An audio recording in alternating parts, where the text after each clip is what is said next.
Hey everyone, welcome back. Thanks for joining us. Today we've got a brand new story to share with you. So let's begin. Marrying Sarah was the kind of monumental screw-up that etches itself onto your bones. Mostly my doing, I admit. That winter clamped down hard, leaving a man hollowed out, and when she sashayed into that Christmas bash, all glitter and youthful swagger, I was a prime target for being swept off my feet, or rather, dragged under. Sarah was a good 15 years younger, a city hummingbird flitting around a dusty ranch hand nearing 40. My buddies, the few who bothered, tried to steer me clear. Whispers of a messy past, a life lived on concrete not dirt, but I was deaf to it all. Even the sideways glances and vague warnings before the vows just bounced off my self-proclaimed love. We tied the knot, and for a blink, I thought maybe, just maybe, it could work. But the cracks, the ones everyone predicted, started spiderwebbing across our life fast enough. The bloom withered quick, leaving behind a thorny stem. I owned 100 acres outside Houston, land that reliably spat out profit with a bit of care. But my real income came from wrangling half a dozen bigger spreads for city folk. Doctors, lawyers, the type who liked playing gentleman farmer on weekends they rarely showed. I managed their hired help, kept the wheels turning. The pay was good, the year-end bonus even better. My savings, built up slow and steady, were a damn good thing too. Because the second Sarah moved in, saving another dime became a pipe dream. She bled money like a stuck pig. The daily grind of ranch life choked the air out of her. Soon, it was endless shopping trips into the city, sometimes vanishing for days, claiming she was holed up in her old condo. A hushed word here and there suggested old flames were being stoked. But she was slick. By our third year, I couldn't pin her down anywhere but where she said she was. Budgets were a joke. Maxed-out cards were met with a shrug and a fresh plastic lifeline arriving in the mail. My local bank manager, old Tom, gave me a heads-up that Sarah had been sniffing around my savings, even forging my signature for a transfer. Tom, bless his wary soul, caught it just in time. We locked down my accounts tighter than a drum, needing my physical presence for any transaction. The money was safe, but the house started feeling lighter. Little trinkets, bits of antique furniture from my grandparents, vanishing from the house, the workshop. Then Mom's jewelry, the stuff I'd given Sarah after the wedding, started disappearing too. That's when the cold fist of dread clenched in my gut. We had screaming matches that shook the rafters. I nearly threw her out, but she'd sob and swear to change. For a few months, the storm calmed, but the air was different. I knew she was just playing possum, waiting for her chance to sink her claws into the rest of my life. Divorce didn't carry the same stink of sin it had in my parents' time. Neighbors, friends, even folks at the feed store started dropping hints. Not if, but when I'd finally boot that viper to the curb. No one would blame me. I even spoke to a lawyer about a separation, trying to shield my pre-marriage savings. But the ranch, the land that had been in my family for generations, that was likely her target in any settlement. Despite her history of burning through cash like it was going out of style, I wasn't ready to carve off a piece of my heritage yet. I decided to wait just a little longer. Early spring brought a strange influx of visitors to the ranch next door, one of the properties I managed for a hotshot Houston lawyer. His guests were members of a notorious biker gang, their reputation smeared with drug runs and violence. Their leader had just walked on a serious assault charge, and they were holed up, celebrating and getting back to their dirty business. They mostly left me alone when I was on the property. I kept my distance, and they seemed to know I had a right to be there. But it was obvious they were cooking something in one of the barns. A chemical stink hung in the air, and they made damn sure I stayed away. More pressingly, calving season was hitting hard. Days bled into nights as I juggled my own stock and the managed ranches. I didn't realize until too late that I'd been too loose-lipped about my concerns regarding the drug operation next door. While I was out every day and evening, Sarah had been making her own visits to our new neighbors. I stumbled onto it by pure accident. Up in the hayloft of the lawyer's ranch barn, rummaging for a spare hinge for a cattle gate I vaguely remembered seeing, buried under layers of dry grass. The bikers were gone, giving me a few hours of eerie quiet. Just as I found the hinge and was heading out, Their bikes roared back. And then I saw her. Sarah, perched on the back of the gang leader's bike, dressed in rags that barely covered her. Shredded denim shorts that showcased her backside and a shirt knotted into a halter top, most of the buttons undone. I froze, ducking back into the shadows of the barn, peering through a crack in the wall. With the doors and loft windows open, their voices carried clear. They talked openly about their drug manufacturing, their plans to move product out of state later in the week, and it seemed settled that Sarah would be riding shotgun. The evening wore on, fueled by cheap booze. A raw, animalistic energy filled the air as bikers and their women paired off. The leader, a brute named Mike, took Sarah's hand and led her into the barn, right up into the loft where I was hidden. They wanted a softer spot than the hard ground. At the last second, I squeezed between two massive hay bales, listening to the sickening rhythm of their coupling for what felt like an eternity. The sound of my wife with another man, or rather one of the others, because apparently she'd already worked her way through most of the gang, including the women, as some kind of twisted initiation earlier in the week. But every revolting second was worth it, because I heard their plan. They were going to kill me before they left for Arkansas in 2 days. Sarah had taken out a hefty life insurance policy on me months ago. A new drug they were pushing, an overdose that would mimic a heart attack. Untraceable, they boasted. They were also twitchy about what I might know about their operation. I was a loose end to be tied off. The story was, she'd leave with him for a week or two, visiting phantom friends in the city, then come back a rich widow, inheriting the ranch and my savings.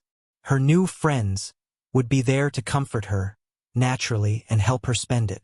Tomorrow, a hulking guy called Butcher was going to help her lace the kitchen and fridge with enough poison to guarantee my demise while she was gone. Poison everything, clean up later. That was the gist. Around midnight, their grunting subsided, and they headed back to the ranch house. Hours crawled by in silence before I dared to slip out of my hiding place, moving like a ghost back towards my own home, staying swallowed by the darkness. What the hell was I supposed to do? The question hammered in my skull all night. Run? File for divorce and kiss half the ranch goodbye? But still live with the fear of them hunting me down? Listening to Mike and Sarah, I'd gotten the chilling sense that they were just small cogs in a much larger, darker machine, connected to people with obscene wealth and power. I wanted no part of that. My gut churned. I wasn't much of a drinker, needed a clear head. I took a small shot of Sarah's Southern Comfort from the pantry. She had a fondness for the sickly sweet stuff. I usually avoided it, thought it tasted like cough syrup. But her talk of poison had rattled me. Besides tap water, her bourbon bottle was the only thing I could halfway trust. Medicine. The word flickered in my mind. Before dawn, I made a quick run to my main barn, my office.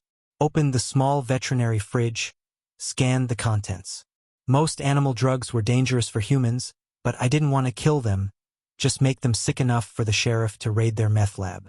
Keep everyone alive, unable to ride off. Nothing seemed right until I spotted a dusty amber bottle tucked in the back. Most of the label was gone, but I remembered it. An experimental dewormer my vet had given me years ago for a bad case in a cow when nothing else worked.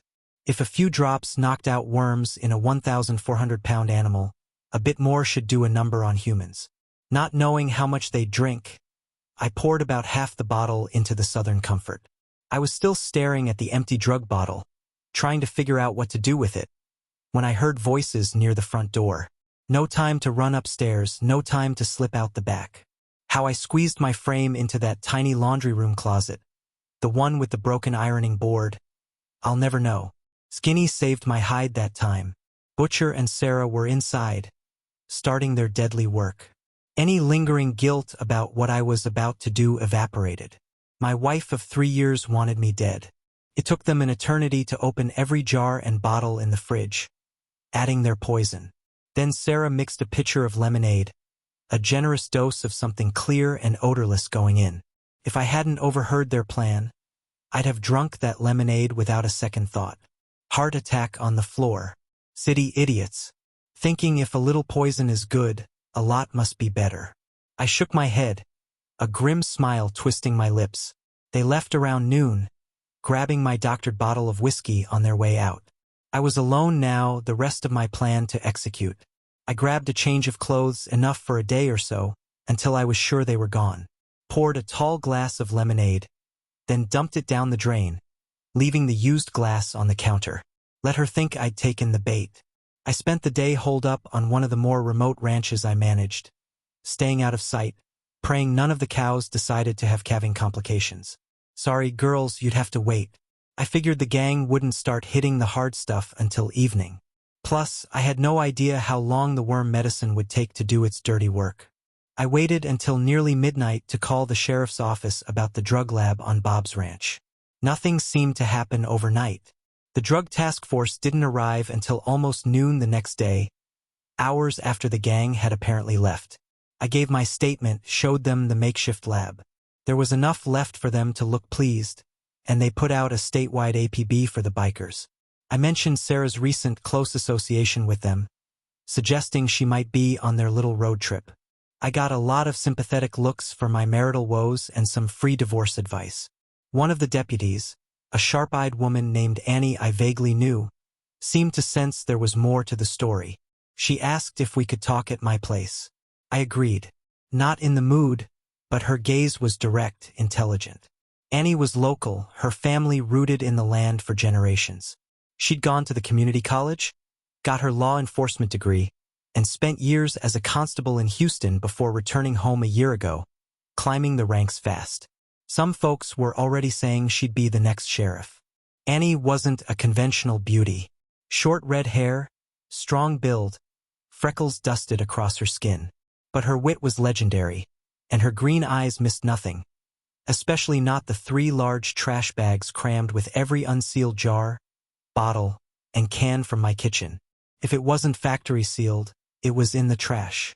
"Don't drink the lemonade," I blurted out as her hand instinctively reached for the half-full pitcher on the dining table.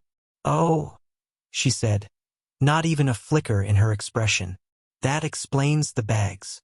I nodded. They hadn't taken any chances. She and one of her greasy boyfriends had spent over an hour poisoning damn near everything. Efficient, maybe, but overkill. That first glass of lemonade would have done the trick, made it look like a simple heart attack.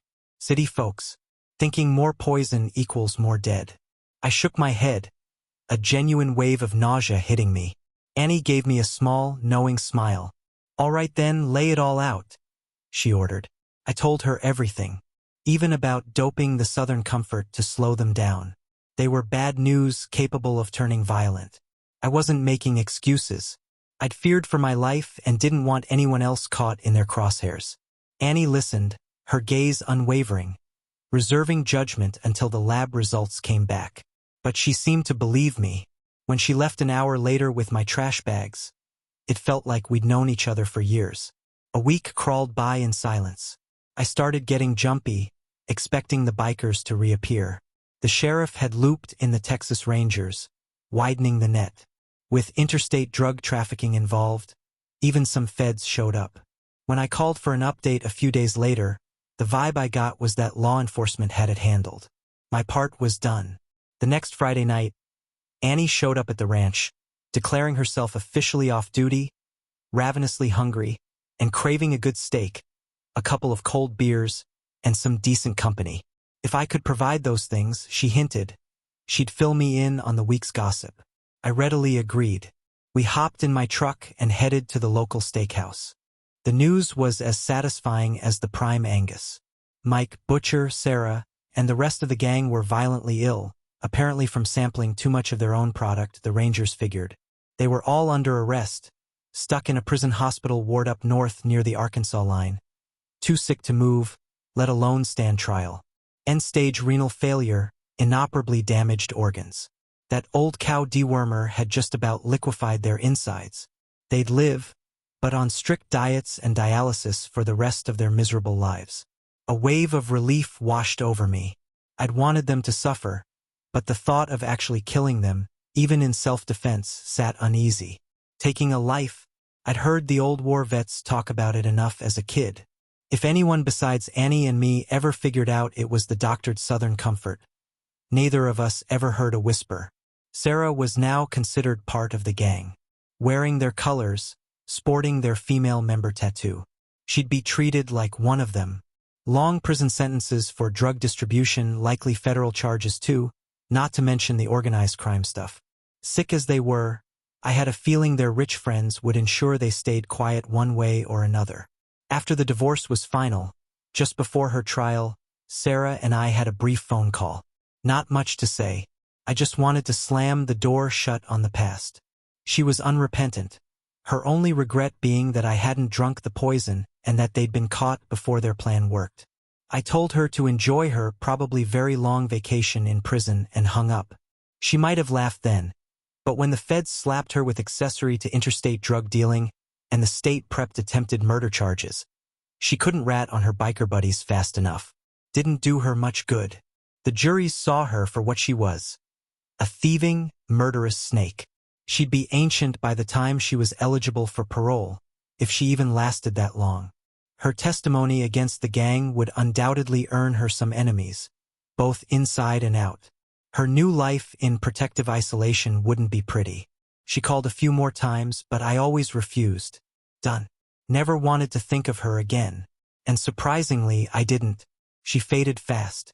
Annie confirmed the lab found enough of that potent meth in the lemonade to kill me with a single sip. 46 other items in my house also had traces of the poison and either Butcher's or Sarah's fingerprints. The lab reports helped land them life without parole for attempted premeditated murder. By early summer, I was a free man, divorced without Sarah getting a dime. Digging around, I found she owned a small townhouse in Houston, besides her old condo. The court awarded me the townhouse as part of the settlement. Turns out it was her love nest and a stash for her stolen goods. I recovered most of Mom's jewelry, even pawn tickets for some heirlooms.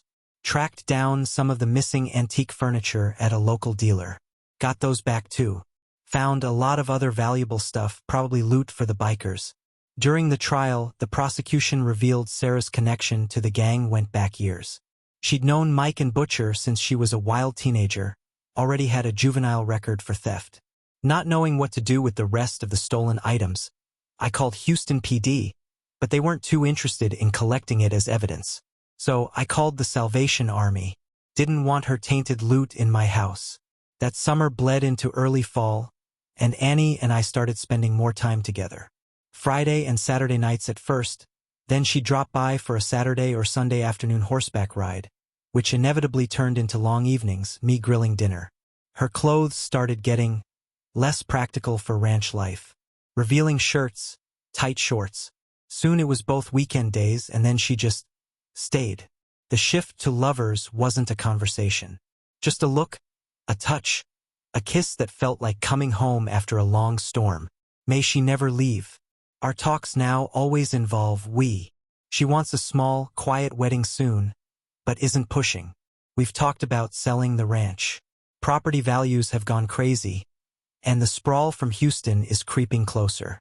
She's quietly looking for an assistant sheriff position in some remote county where we can raise kids in peace. With what my 100 acres will fetch, we could easily buy 5 or 10 times that elsewhere. No decisions yet, but she got a promising offer from a place called Love County. We're driving down next weekend to take a look. Life has a twisted sense of humor, leading you down dark alleys only to unexpectedly open onto a field of fresh pasture. I found mine. A spirited, loving partner who shares my grit and my appreciation for a damn good steak. Thanks for watching. If you enjoyed this video, don't forget to like, comment, and subscribe for more stories like this. See you next time.